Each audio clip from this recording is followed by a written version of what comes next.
Vous parliez de protection policière, on va y venir avec la délégation israélienne. C'est la plus surveillée des Jeux Olympiques de Paris, au regard bien évidemment du contexte géopolitique actuel qui se tend de plus en plus ces dernières heures. Les sportifs qui sont confrontés à un environnement difficile pendant ces JO à Paris, c'est en tout cas ce qu'a confié Yael Arad, c'est la présidente du comité israélien. Les explications de Camille Guédon et nous en parlons ensuite. C'est la plus grosse délégation israélienne jamais envoyée à des Jeux. 88 athlètes arrivés sur le sol français dans un contexte qui peut leur être hostile. Huées et gestes antisémites lors du match de football Israël-Paraguay, avec des banderoles brandies dans les tribunes contre Israël, avec également des menaces de mort sur les réseaux sociaux. Même si se concentrer sur le sport peut s'avérer difficile pour ces athlètes, la présidente du comité olympique israélien nous explique que ces derniers ont été bien préparés en amont. Nous avons préparé nos athlètes à toutes sortes de provocations. Nous les avons préparés lors de réunions spéciales et avec une équipe spéciale. Le principal message que nous leur avons transmis est que nous sommes ici pour concourir, pour montrer l'esprit israélien. L'équipe israélienne bénéficie d'une sécurité renforcée pendant les Jeux. Les athlètes sont surveillés 24 heures sur 24 par le RAID et le GIGN et sont escortés à chaque sortie du village olympique. La présidente du comité olympique israélien se veut rassurée par cette surveillance exceptionnelle. Nous avons confiance dans la sécurité ici à Paris, dans notre sécurité. Et mon rôle avec mon équipe est de donner à ces athlètes la possibilité de se concentrer sur le sport. C'est l'objectif principal. La France s'est préparée à tous les scénarios avec le spectre de l'attentat aux Jeux Olympiques de Munich en 1972. 11 membres de la délégation israélienne avaient été tués dans une prise d'otage menée par un commando terroriste palestinien. La délégation israélienne la plus surveillée des Jeux Olympiques. Nous en parlons dans un instant sur CNews et sur Europe 1. Continuons de parler de cette délégation israélienne. Je vous le disais, la plus surveillée des Jeux Olympiques. 88 athlètes ultra protégés, notamment par le GIGN. Groupe d'intervention de la gendarmerie nationale, ce sont des militaires, Mona Jafarian, qui suivent H24 ces 88 athlètes. Le conflit au Proche-Orient, nul doute, il pèse sur ces JO, il pèse sur cette délégation. Une enquête a d'ailleurs été ouverte après des gestes antisémites et une banderole déployée lors du match le foot Israël-Paraguay. Et on imagine bien que si le GIGN est déployé pour cette délégation, c'est qu'il y a une réelle menace importante qui pèse aujourd'hui, je le disais. Et oui, et de toute façon, on le voit très bien, nous, concrètement, sur le terrain, c'est que tous les réseaux de propagande aujourd'hui de la République islamique et de ses proxys terroristes appellent justement à des actions contre la délégation israélienne. Et on a pu voir il y a 3 jours à la télévision de la République islamique une vidéo remerciant des associations pro-palestiniennes françaises qui ciblaient nommément des athlètes israéliens, puisque la République islamique sait bien que c'est par ce biais justement d'appel à des actions contre une délégation qu'on va pouvoir amener à des attaques terroristes. Et d'ailleurs, les services de renseignement israéliens ont été très clairs sur le sujet. La menace d'attentat de la part de la République islamique d'Iran sur les athlètes israéliens est réelle. Et c'est pour ça qu'on voit un tel déploiement de forces de police. Je ne sais pas si vous avez vu le dispositif de sécurité, mais il faut 10 minutes pour les voir passer, tellement c'est long. Et cette menace est prise très au sérieux, puisqu'on sait que la République islamique d'Iran a déjà frappé sur le sol européen et qu'elle n'hésitera pas à frapper encore et encore. Et si je puis me permettre, juste un détail, c'est que c'est d'autant plus choquant quand on sait la réelle menace que représente aujourd'hui la monarchie pour l'Occident, de voir qu'il y a 2 jours, l'Union européenne, Joseph Borrell a envoyé un émissaire à Téhéran pour assister à la cérémonie d'investiture du nouveau président de la République islamique.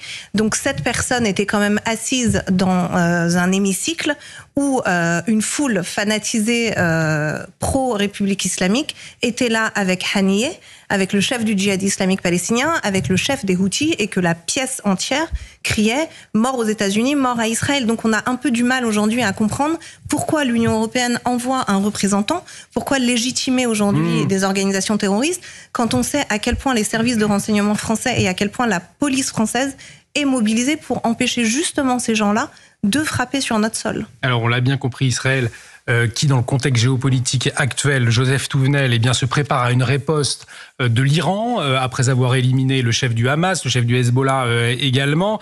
On le voit que le territoire français eh bien, peut être une cible, à la fois par l'important dispositif, le GIGN, et ce que nous disait Mona Jafarian, il y a des Iraniens, des infiltrés très puissants visiblement sur le territoire français en ce moment.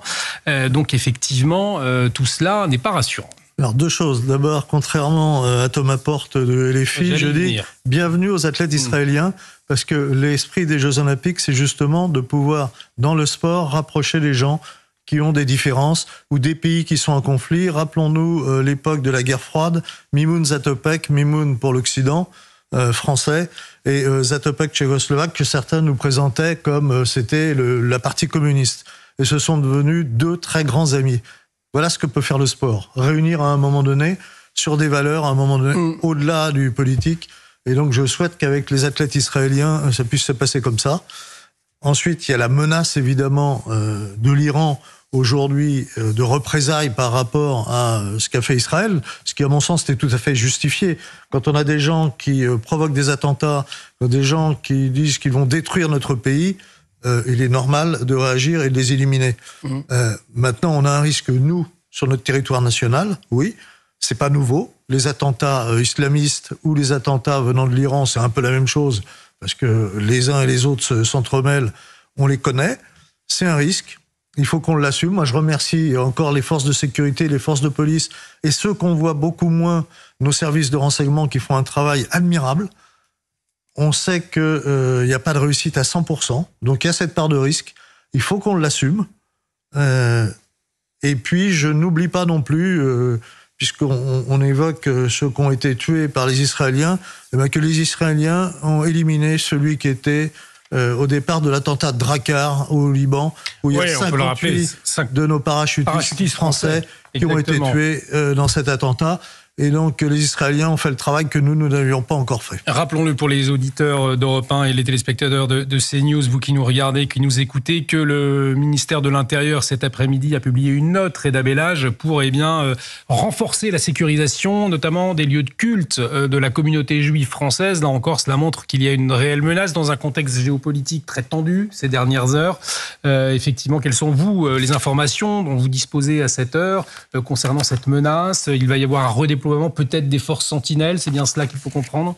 Oui, vous allez avoir un redéploiement des forces sentinelles, et puis en même temps, de notre côté, chaque directeur, chaque direction a été sollicité par notre ministre démissionnaire pour qu'on passe de garde dynamique, parce que vous avez différentes formes de surveillance au niveau des sites israélites, et là on nous demande de faire des gardes statiques. Donc du coup, vraiment...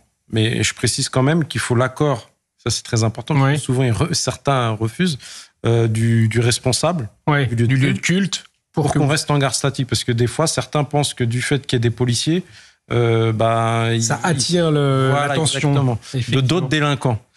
Pas de terroristes forcément, mais d'autres délinquants. Oui, ça a été renforcé. Le ministre de l'Intérieur démissionnaire ne plaisante pas avec ça. L'ensemble des effectifs ont été sensibilisés à travers la France. Geoffroy Lejeune, Joseph Touvenel rappelait les propos de Thomas Porte, député LFI. Je le cite, les sportifs israéliens ne sont pas les bienvenus au JO de Paris 2024. C'est ce qu'il a dit il y a quelques jours. Des propos que l'Iran a également tenus le 23 juillet dernier d'ailleurs. L'Iran qui a aussi appelé à interdire les athlètes israéliens participer aux Jeux Olympiques. La responsabilité de tout cela des députés de la France insoumise? Déjà, c'est intéressant de voir qu'ils tiennent le même discours que la République islamique d'Iran, comme ça au moins les choses sont plus claires. Voilà. Ensuite, ça m'inspire au-delà de la colère contre ces députés qui en fait sont des agitateurs, dont on connaît très bien les motivations, etc. Moi, ce qui me fait de la peine, ça me fait penser, vous savez, à l'Eurovision, quand cette pauvre chanteuse israélienne qui avait rien demandé à personne, dont on connaissait absolument pas les opinions politiques, s'est retrouvée avec des centaines de personnes qui hurlaient leur haine sur la place, c'était à Malmö, je crois, en Suède. Je me dis dit, enfin, on vit un monde un peu terrifiant dans lequel on n'est pas capable de distinguer la nationalité de quelqu'un de ses opinions, etc. Moi, je veux bien à peu près tout entendre dans la controverse sur le sujet Israël-Palestine. Je suis d'accord avec ce qu'a dit tout à l'heure Joseph Touvenel, c'est-à-dire le 7 octobre, je me souviens comme si c'était hier de ce qu'on a ressenti, et la riposte me paraît légitime. Oui. Il se trouve qu'en plus, ils ont été critiqués pour les bombardements un peu massifs. Là, en ce moment, on vit une vague d'exécutions ciblées, donc moi, ça me va très bien. Mais je veux bien entendre l'inverse, si vous voulez, c'est pas un problème. En revanche, par contre, exactement comme on l'a fait au moment avec les athlètes russes au moment de l'invasion de l'Ukraine par la Russie, je trouve ça complètement aberrant qu'on fasse peser sur les épaules de ces athlètes qui sont juste des sportifs les choix d'un gouvernement qui par ailleurs est très contesté en Israël. Donc c'est quelque chose de malsain, ça prouve soit le cynisme, soit la bêtise, soit les deux à la fois. Faut pas exclure de Thomas Porte et de ses amis de la France Insoumise d'essayer de tout mélanger pour créer un monde dans lequel on se haïrait tous encore plus les uns les autres. Je vois pas tellement ce qu'on peut en tirer de bon. On pourra dire un mot sur la délégation iranienne avec vous, Mona Jafarian. Vous vouliez ajouter aux propos de Geoffroy Lejeune, vous vouliez réagir, Najwa El Haïty également. Mona. Oui, parce que nous qui sommes sur le terrain et nous qui voyons tous les jours ce qui est en train de se passer, moi j'en appelle vraiment solennellement à ces élus de la France Insoumise de faire preuve d'un peu de responsabilité. Et je pense que face à la menace très lourde qui pèse aujourd'hui sur la France, il est de leur devoir de calmer les choses. Et nous, on le voit très bien depuis des mois que par populisme, je pense qu'il n'y a vraiment pas d'autre mot, par électoralisme, ils sont en train d'exciter les foules sans se rendre compte que les conséquences peuvent être désastreuses et pour nos forces de l'ordre, et pour les citoyens français, et pour des athlètes qui n'ont absolument rien demandé. Et je réagis sur ce que vous avez dit, je pense que la plus belle preuve pendant l'Eurovision, ça a été finalement cette majorité silencieuse qu'on n'entend jamais, et on a bien vu qu'elle a eu le maximum de votes du public. Donc ça a été aussi une réponse des peuples, de ces gens qu'on n'entend jamais, parce qu'on entend beaucoup ces foules fanatisées, bruyantes et agressives, mais la réalité, c'est qu'on vit dans un pays où les gens veulent vivre en paix, où ils n'ont pas envie d'être soumis en permanence à cette propagande pro-islamiste, et on l'a bien vu après l'attaque de Majda El-Shams, silence radio de la France Insoumise. Rien, aucune réaction. Et le lendemain, on voit Jean-Luc Mélenchon qui monte au créneau pour prendre la défense du Hezbollah et condamner la frappe sur le numéro 2 du Hezbollah, responsable effectivement de la mort de Français.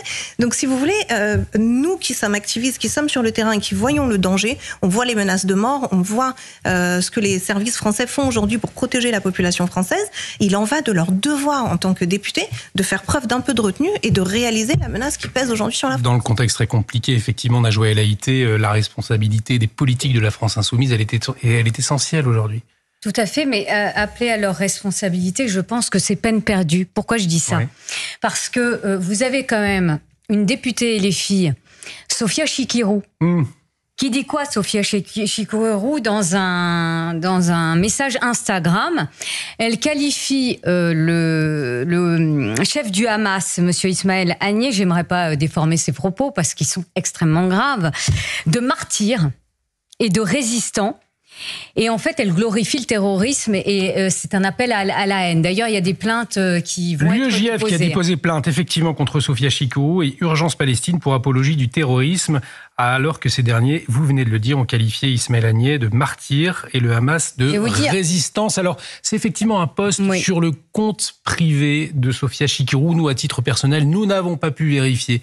Effectivement, nous l'avons vu, on a essayé d'aller sur le compte personnel, c'était assez compliqué, mais certains ont fait les captures d'écran, d'où cette plainte aujourd'hui de l'UEJF pour préciser aux auditeurs, aux téléspectateurs. Tout à fait. D'ailleurs, si c'était pas le cas, elle déposerait plainte, Sophia Chikirou, pour diffamation publique. Or, voilà, on ne l'a pas entendu. D'ailleurs, ça circule sur les réseaux sociaux. Donc, il y a des plaintes qui vont être déposées. Et donc, appeler à la responsabilité de ces élus-là, vous le disiez très justement, c'est purement électoraliste. C'est populiste, c'est électoraliste.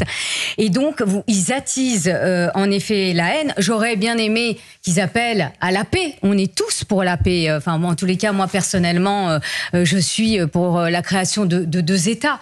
Mais on n'ignore pas que là, actuellement, c'est une guerre d'existence aussi que mène Israël. Mais je néglige pas non plus les morts civiles du côté de Gaza. Il faut pas non plus négliger aussi cette réalité. Donc, les plus raisonnables doivent appeler à la paix. Mais quand vous avez des élus et les filles qui se permettent de rendre hommage et de parler de martyrs concernant le chef du Hamas... Et là, il va être intéressant effectivement de voir les réactions du côté de la France Insoumise après cette plainte donc déposée de l'USJF. On va avancer. Je voulais quand même vous entendre un mot sur la délégation iranienne Mona Jafarian, puisqu'il y a une délégation iranienne aux Jeux Olympiques. Néanmoins, il y a des femmes qui n'ont pas pu participer à ce plus grand événement planétaire en cause leur sexe, la décision du gouvernement de refuser d'envoyer ces femmes pour représenter le pays. Ça aussi, c'est la réalité iranienne aujourd'hui. On peut effectivement le dire ce soir en Punchline. Et oui, parce qu'en fait, on ne réalise pas. Alors, il y a beaucoup de gens qui ont dit, mais comment ça se fait que personne ne demande à ce que la République islamique soit interdite de JO ? Et moi, je disais, non, ne faites pas ça, puisque c'est aussi les moments où ça permet à certains athlètes, et on se rappelle d'Elnaz Rekabi qui avait enlevé son voile et qui avait...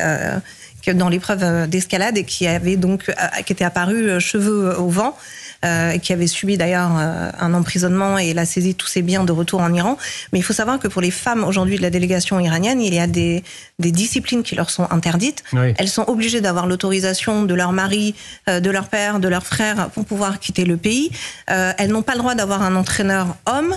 Elles sont particulièrement gênée par le port du voile, parce que je ne sais pas si on réalise, mais dans les compétences sportives et dans la manière de pouvoir pratiquer son sport, elles sont grandement gênées, mais elles n'ont pas le choix, elles sont obligées. Et il faut savoir que les délégations sportives sont toujours accompagnées de membres du corps des gardiens de la Révolution islamique et des services de renseignement pour éviter justement tout acte de rébellion, tout soutien au peuple iranien.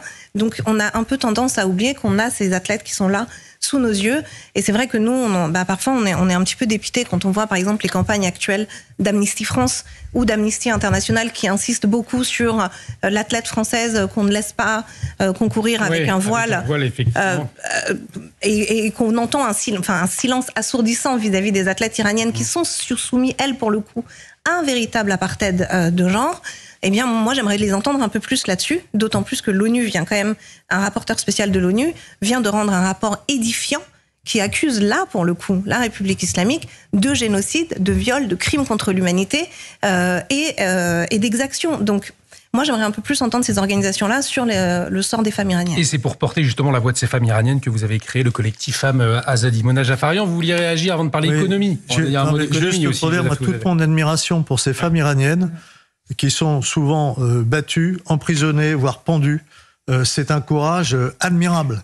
C'est un modèle. Je ne sais pas si dans la même situation, j'aurais le même courage que ces femmes. Vous imaginez, dans leur pays, on voit des vidéos, d'ailleurs, sur le site des Femmes Azadi, on a des informations, et on voit comment ces femmes se dévoilent dans la rue, comment elles sont prises par les gardiens de la Révolution, comment elles peuvent être frappées, et comment la population aussi peut réagir pour les tirer des griffes. Et moi, j'ai beaucoup d'admiration. N'oublions pas qu'il y a des femmes aujourd'hui en Iran qui sont pendues parce qu'elles veulent vivre en femmes libres. Rappelons-le. Si je peux juste un mot, je pense qu'il faut aussi rendre hommage, et je le fais à chaque fois, aux hommes iraniens. Parce que si aujourd'hui ces femmes peuvent sortir sans le voile et militer pour la liberté, c'est aussi parce que c'est tout un peuple qui est uni pour mettre fin à ce régime terroriste. Et on voit des hommes iraniens, et je pense que c'est peut-être la première fois dans l'histoire où on a vu des hommes sortir et mourir dans la rue en scandant « Femme, vie, liberté ».